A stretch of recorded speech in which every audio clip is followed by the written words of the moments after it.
राजस्थान के एक छोटे से गांव में एक बहुत ही पुराना और सुनसान महल था, जिसे गांव वाले काला महल कहते थे। कहते हैं कि वो महल कभी एक अमीर राजा का था, लेकिन अब वहां सिर्फ वीरानी, सन्नाटा और रहस्यमय आवाजें सुनाई देती थीं। सूरज ढलने के बाद कोई भी उस महल की ओर नहीं जाता था। महल का अतीत। बहुत साल पहले उस महल में राजा विक्रम सिंह अपनी रानी और नौकरों के साथ रहा करते थे।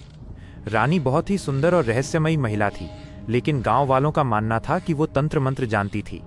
एक दिन अचानक पूरी रानी की कोठी जलकर राख हो गई और उसके बाद से रानी को किसी ने नहीं देखा। राजा विक्रम सिंह धीरे धीरे पागल हो गया और कुछ ही समय में उसकी भी मौत हो गई। तभी से वो महल वीरान हो गया। रहस्यमयी घटनाएं। लोगों का कहना है कि रात के समय उस महल से किसी के रोने, चिल्लाने और चीखने की आवाजें आती हैं। कभी कभी रानी की परछाई खिड़की से झांकती हुई दिखती है। कुछ साहसी लोगों ने महल में जाने की कोशिश की, लेकिन वो या तो लौटकर नहीं आए या आए तो पागल हो चुके थे। एक रात की हिम्मत।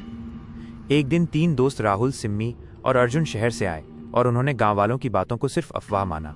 वे बोले, भूत वूत कुछ नहीं होता, हम उस महल में एक रात बिताएंगे और सच सबको बताएंगे। रात के 12 बजे उन्होंने महल में कदम रखा। पहले तो सब सामान्य था, लेकिन जैसे जैसे समय बीतता गया, महल में अजीब अजीब चीजें होने लगीं। माइनस दरवाजे अपने आप बंद होने लगे।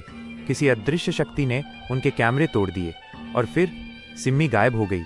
राहुल और अर्जुन उसे ढूंढते रहे, लेकिन उन्हें सिर्फ एक खून से सना हुआ दुपट्टा मिला। वे किसी तरह भागकर गांव लौटे, लेकिन सिम्मी का कोई सुराग कभी नहीं मिला। अंत में अब भी वो महल वहीं खड़ा है, एक गहरे राज को समेटे हुए।